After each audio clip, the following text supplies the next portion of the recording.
ternyata dikalahkan lagi. Pengadilan ternyata memilih memenangkan Lanyala untuk kesekian kalinya. Ya, dengan demikian tidak ada jalan lain bagi KJT Timur tidak mengeluarkan sprindik, Pak. Itu menjadi tekad kita, berapapun kali kita dikalahkan, sekian kali pula kita menentukan dan membuat sprindik yang baru. Itu di mana nanti, ya?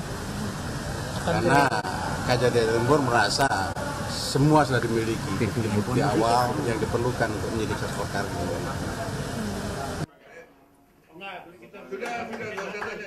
M. Prasetyo kembali menerangkan, penetapan tersangka Ketua PSSI Lanyala Mataliti merupakan tekad bulat kejaksaan untuk menjerat Lanyala dalam dugaan korupsi hibah Kadin Jawa Timur. Dari Jakarta, Reza Lutfi Praditya, TV One mengabarkan.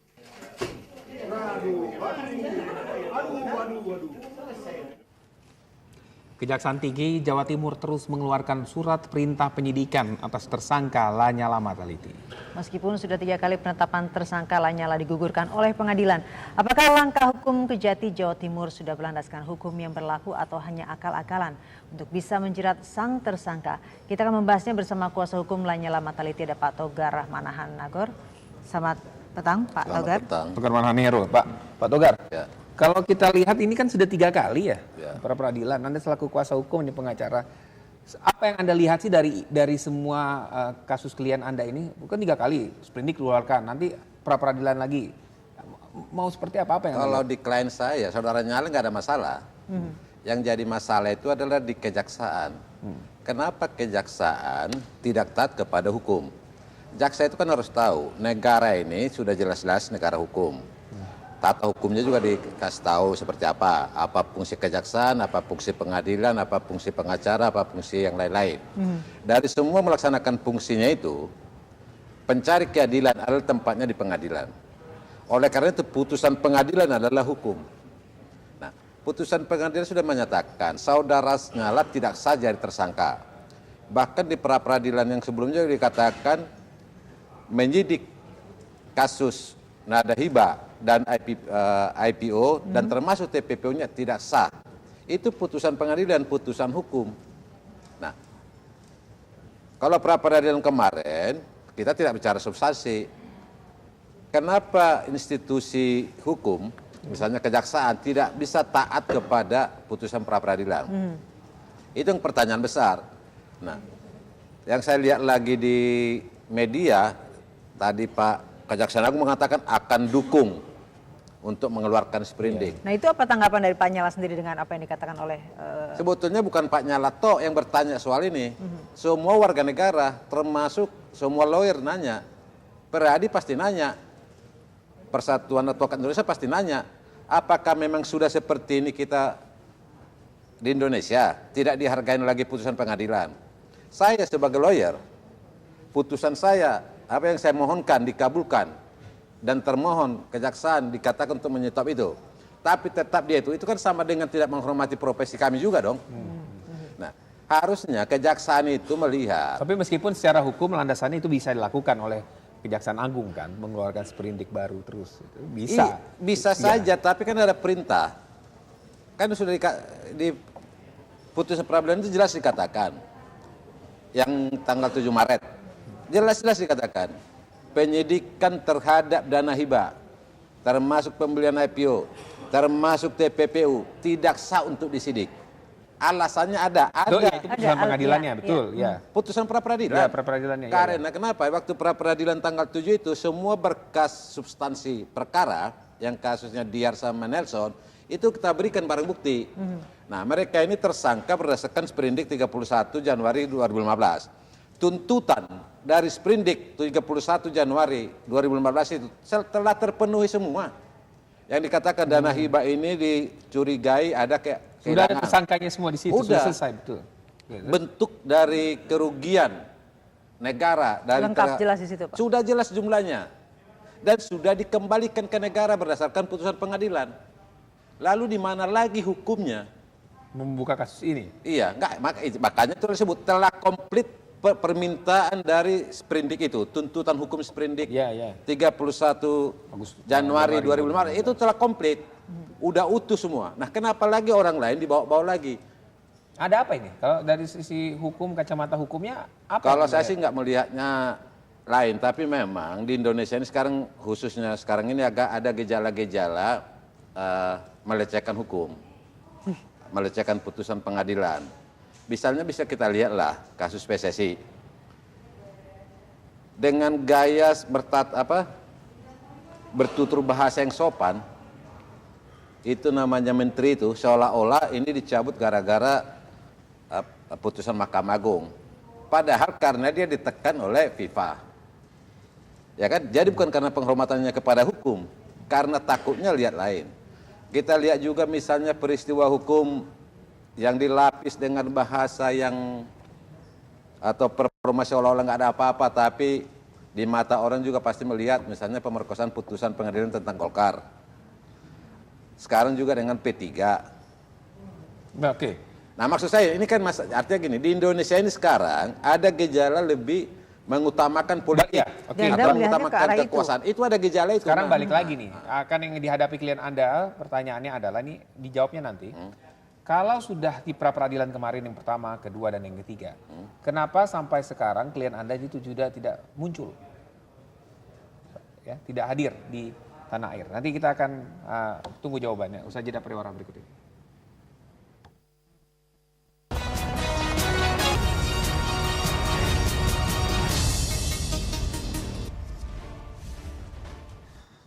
Kita lanjutkan perbincangan kita soal kasus Lanyala Mataliti yang 3 kali mengajukan gugatan di pra-peradilan dan kemudian dikabulkan semuanya. Namun kejaksaan terus mengeluarkan sprindik baru. Tadi dijawab dulu pertanyaan saya tadi, kenapa Lanyala tidak muncul? Sudah 3 kali ini dikabulkan permohonannya. Loh, kalau saudara tidak muncul atau nggak muncul kan nggak ada masalah. Itu tergantung Lanyala. Ya kan, karena tidak ada kewajiban saudara Lanyala untuk hadir ke kejaksaan itu. Dalam rangka apa saudara Lanyala datang ke kejaksaan? Orang dia tidak sah sebagai tersangka. Dan kapan panggilannya si kejaksaan tinggi harus Lanyala datang? Ketika saudara Lanyala masih di Indonesia tidak pernah dipanggil sebagai tersangka. Sekalipun tidak Surat pernah. panggilan ada katanya. Ketika dibentuk sprindik tidak pernah. Lalu dia mau menipu pengadilan. Maksudnya menipu? Maksudnya gimana, Pak? Dimasukkanlah bukti bahwa saudara Lanyala itu pernah disidik tanggal 31 Maret 2015. Ya kan? Dibikin sebagai bukti ke jaksa seolah-olah telah pernah dipanggil. Padahal itu saudara Lanyala hadir di situ adalah sebagai saksi kepada Diar. Itu jelas-jelas. Dan dokumen bukan itu dipiksa ya. Dokumen itu beda. Nah, ketika di pengadilan, kenapa ini berkas beda dengan yang lain? Nah, usaha-usaha memanipulasi pengadilan itu dihentikan. Oke. Saya minta kepada kejaksaan tinggi, saudara cukuplah profesional sebagai kejaksaan.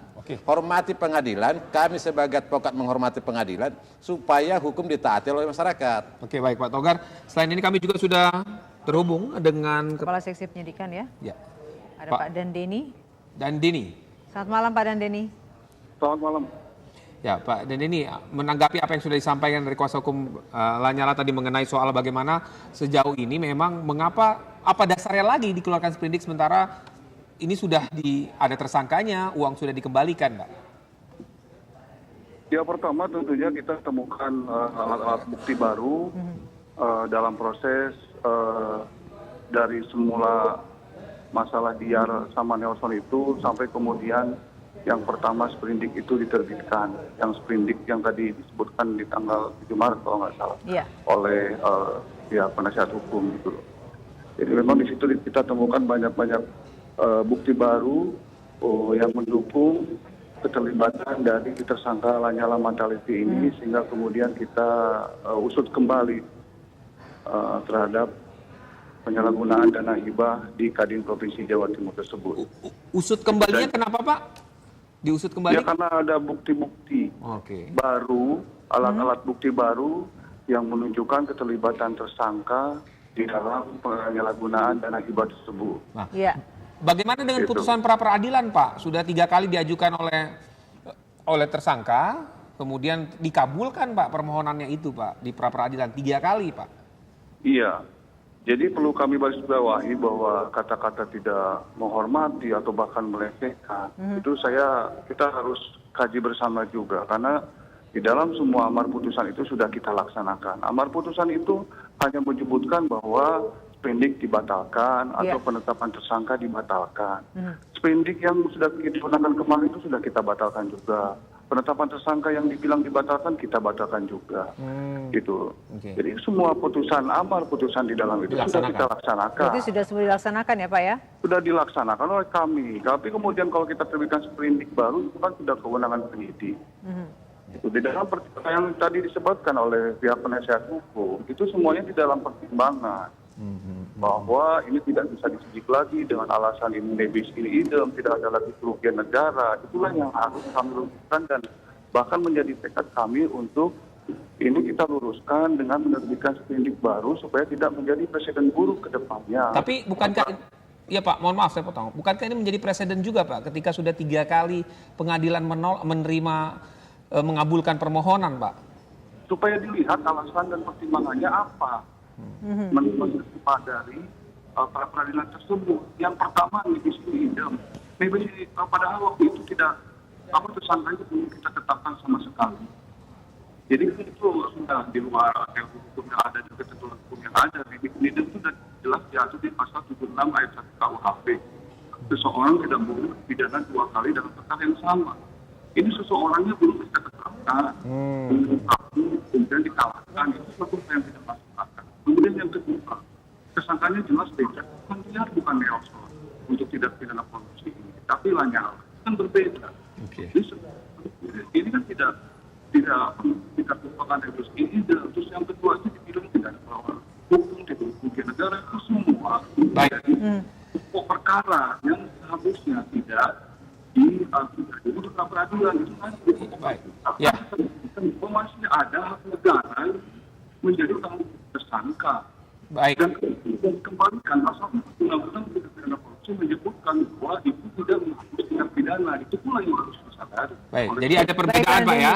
Ada perbedaan Pak Dandini ya. Baik Pak Dandini, terima kasih Pak Dandini atas untuk waktunya. informasinya Pak. Iya. Selamat sore. Pak Togar, kalau tadi dikatakan Pak Dandini bahwa sebenarnya dilakukan karena untuk pelurusan, karena memang ada beberapa hal yang sudah diluruskan dan sudah dijalankan oleh pihak dari Kejati. Harusnya jangan diputus juga dengan beliau itu.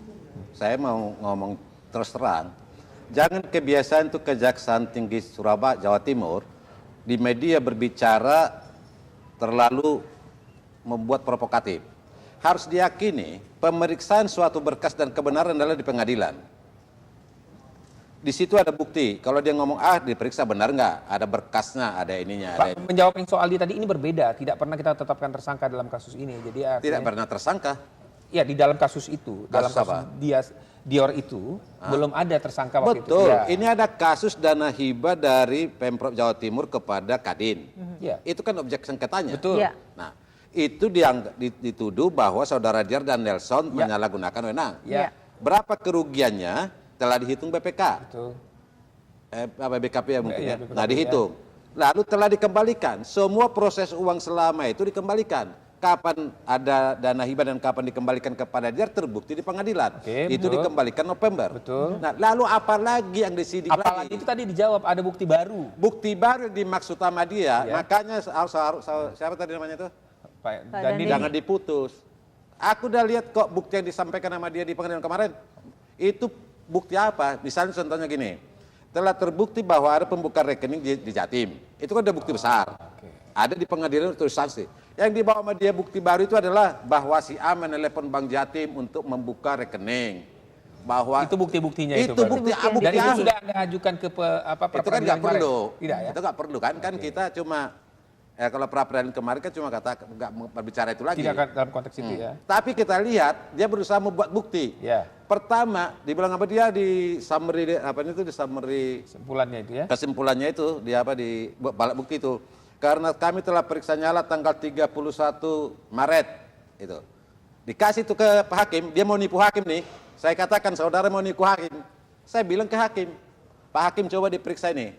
Saudara Nyala hadirin sebagai apa? Dan itu akhirnya berujung ditolaknya, dikabulkan. Nah, begitu juga soal ketika di barang bukti. Pak Hakim tolong diperiksa. apakah bukti-bukti yang diberikan itu bukti-bukti yang substansi atau cuma seperti saya cerita tadi. Orang misalnya telah terbukti ada rekening bank, itu udah diakui di paripurna. Lalu dikasih bukti bahwa dulu yang menelepon bank itu adalah si ini, diperiksa, ada ini. Bukti apa kayak gitu. Nah, oleh karena itu saya ingatkan, berhentilah memanipulasi hukum. Baik, Pak. Tunggu sebentar. Ya. Karena semua kita telah itu. Satu-satunya yang bisa mengadili suatu keadilan atau fakta-fakta hanya pengadilan. Pengadilan telah mengatakan itu. Sebaiknya sebagai institusi hormati. Jangan sampai orang bertindak di luar hukum. Yang dimulai oleh saudara Kejati. Baik. Ini artinya ancaman, Pak ya? Bukan ancaman. Tapi itu kan fakta. Seseorang yang dipaksakan terus di luar hukum, apa akibatnya? Oke. Paham, dapat poinnya. Baik, terima kasih Pak Togar. Dan pemirsa Kabar Petang masihkan kembali dengan sejumlah kabar, di antaranya adalah KPK yang menelisik dugaan barter pemberian izin reklamasi antara pengembang dan Pemprov DKI Jakarta.